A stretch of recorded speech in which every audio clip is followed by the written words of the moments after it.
Alright, so let's continue, and in this part we are finally going to deploy the application on Vercel. But before that, there is something that I want to disclose right up front, because at the very beginning of the series I promised that everything is going to be transparent and raw. So the thing is that this is actually a re-recording. I recorded this entire thing, not the entire thing, but I'll get to that. But the thing is, the video got a bit lengthy. It was around 18-19 minutes and my system started lagging. At that point I knew that everything is down the drain. I will have to re-record the entire part because I just couldn't risk recording the entire thing and later realizing that it was not working smoothly. So here I am recording the entire thing again, but there is always something good in bad situation, bad things. It's all about the perspective. So the thing is that now I know, the thing is that while deploying and after the deployment I faced a couple of bugs. So now that I'm recording it once again, the entire thing, we can fix those bugs right now and then get to the deployment part. So let's do that real quick. So firstly, the thing is that in the two APIs that we have, new order and confirm order, we are doing something which will cause some bug after the deployment. So is that we have to actually await the server side request that we are making. So over here, let me actually spin up the server once, and over here we have to add in the await keyword right over here. We have to await for these requests to first finish and then only continue to the next one. So we are first deleting the document, then we have to wait once again for this particular path. This is confirm order, right? So in the confirm order we are waiting for the delete, then we have to await for the entry to be added to the spreadsheet, and then once again for the message to be sent to that Slack channel. And once over here as well, where we have the send mail, let's actually open up the send mail function in the email.js file in the utils folder, and I actually added this thing right over here. Like we have to await for this thing to first finish. So I just added, I think it's maybe from the last part when I was recording. So you do the same thing, add in the async if you already haven't done that, and then await for this thing to first finish. So that's the first thing. The other one is that in the new order, let's actually do it once again. Like let's look for the server side request. Actually it's one over here for the send email. We have to await this thing, and actually I think that's it. That's all the requests that we are making, right? So we are getting this, and we are adding it to the database. So yeah, I think that's it. That's the only thing that we have to await in the new order. Now there is one other thing which somehow slipped through my mind. So over here in the new order, where we are adding the document to the database, over here we are using new date. So the thing is, this is something which we cannot rely upon, because this function, the new order, it will not be called from the client side but from the server side. So the thing is that this is in respect to the device. So there is a chance that this function will be executed from a server in a different time zone. So we have to take care of that thing. We have to consider that sort of situation. So in order to be on the safe side, what we can do is to take care of the time zone. So we'll get to that. However, there's one other thing which I realized later, that we don't have to create the timestamp over here and then format it in the confirm order, as we can do that in the same, like at the same time. Like why do we even need to save the timestamp and then format it at a later point?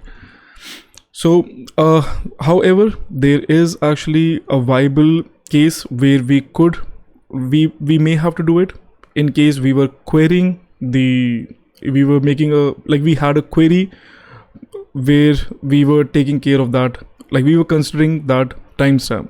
But in this case we really don't care about it. It's just a field in the entry that we add. So we don't really care about that part. So what I'm going to do is I'm going to take this entire thing out from the confirm order, and where we have the created at, I'm going to post the same thing right over here, created at, like whatever the value we saved during the time of the data that we added to the database over here. So it means we'll have to format it, because we cannot really save a date type in a Google Sheet, as well as we cannot send that in Slack channel. So let's actually do it right over here, and we will be saving this thing instead of the new date. So now the thing is, the format function that we are using, it's coming from the datefns library, which is over here. It's actually in the confirm order, obviously, because we were using this over here. So I'm going to move that as well to the new order API. Now the thing is that instead of using the datefns library, we are actually going to be using a variant of it. So it's the date-fns-tz for time zone. So we will be using it, and particularly this function format in time zone, it is pretty simple to use. We have to pass down the date in the same way, the format in the same way, and in between the second argument is actually the time zone. So let's first install this particular package over here. I'm gonna do npm install this thing. So once it's done, let's also remove, uninstall the other one, which is this particular one. So let's do npm uninstall date-fns. So let that do what it needs to do. Now in the meantime, what we need to do is, from the date-fns-tz, the package that we just installed, we have to bring in the which function was it? Format in time zone, something. Yep, format in time zone. So let's get that format in time zone, and we can keep it the same, the name of it to be the format, and over here where we are using it, in between the second argument, we have to specify the time zone. So for that, you can just quickly search for list of time zone, and you're gonna find the entire list on Wikipedia. Just find for the one that suits you. Like in a normal case, it would be the place of the user, like the country of the user. So in my case, let me just actually look up. It's actually in Asia, so I think it's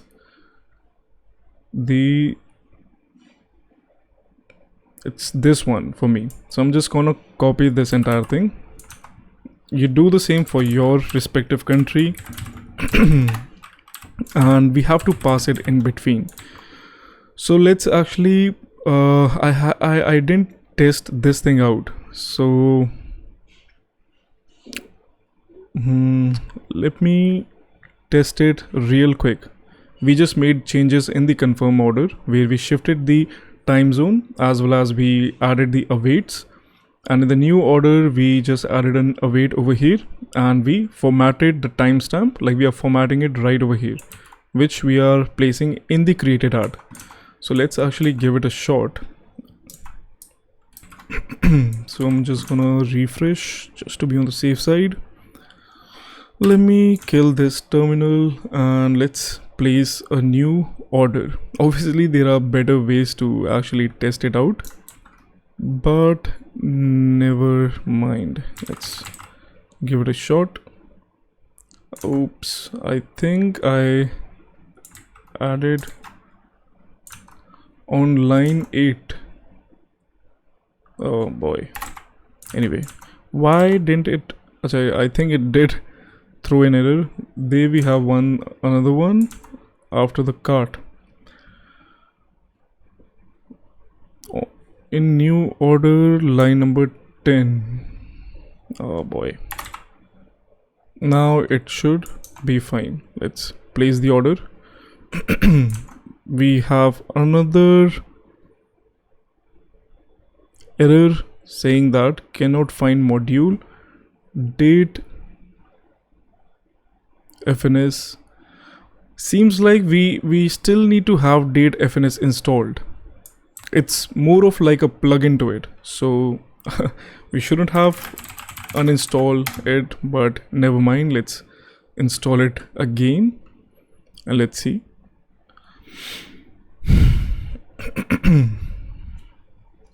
So now that it's done, let's actually try it again, and we have another error. New date created at, pretty sure doing something really silly. Created at, oh boy, you gotta be kidding me, we don't have that thing. So it's gonna be the current new date actually. So now let's give it a shot and let's wait. Oh boom, it's done. Let's actually check the entry in the database that we have, and the new date, the created at, that's perfect. That's actually what we need. So now we can be rest assured that it's always going to be consistent regardless where this function is executed, regardless what device or where the server is located. So that's cool. That's two things off the list. One is like the one was we needed to add the awaits. The other one was this time thing. The third one is something pretty exciting. So the thing is that in the env file where we have this thing, somehow it doesn't work. Like if the environment variable is pointing to a file, that doesn't work. I don't know, I looked it up. Even while I was recording, I was on Google and I was kind of searching for a solution. Didn't come up with a solid solution. So there is actually a way to make this thing work. So where we are using it, which is in the sheets, gsheets util function, particularly right over here. So in this function getAuth, which allows us to make the authorized request, over here in the getClient function where we are specifying the scope, there is one other thing which we can pass, which is credentials, and this will allow us to specify the credentials for our account or whatever account of which you want to use the resources of. So till now we were not specifying it because the default thing that this library does is that it looks up for this specific environment. So that's the reason why we were not really, like, we didn't have to specify the credentials. So check this out. Like if I remove this thing completely from the environment variable, and I'll have to re-spin up the server. One minute. So now if we take a look, we will be seeing an error right over here because it needs to have the authorization to fetch the books that we got on the home page. So check this out. It's going to throw an error saying that could not load the default credentials because that it's looking for this particular environment, that variable that we removed. So instead of doing this, we will be specifying the credentials right over here. So we just need to specify two things for our case, but it is something it depends upon what sort of resources you're trying to make use of. For our case, we just need to specify the private key and it's actually in the secret JSON, private key and client email. These are the only two things that we have to specify. So let's do one thing. Let's take these two out of the secret JSON and let's create an environment variable for these two. So it would mean that we don't have to do it in this way. We'll have to format it by adding in the equals, and this one would be GCP Google Cloud Platform. This one was, I think I copied the wrong things. Yeah, it's actually the private key and the client email. So over here, let's format it real quick. GCP private key, which is gonna be this. and we can wrap it in quotes. And over here, this one is gonna be GCP client email. For this, we don't really have to wrap it in quotes. Even for this, I guess, we don't really have to wrap it in quotes. We can have it in this way. So it's GCP private key PVT for private and GCP client email. Let me just quickly copy these two and let's get to the G Sheets. Now this is a good thing that we had this function as a separate one. So we just have to make the change over here, and we are making use of the same function for getting the books, like for fetching the books, and also for adding new entry to that sheet. So over here we will be making use of this variable process.env and this, and the same way we will be using process dot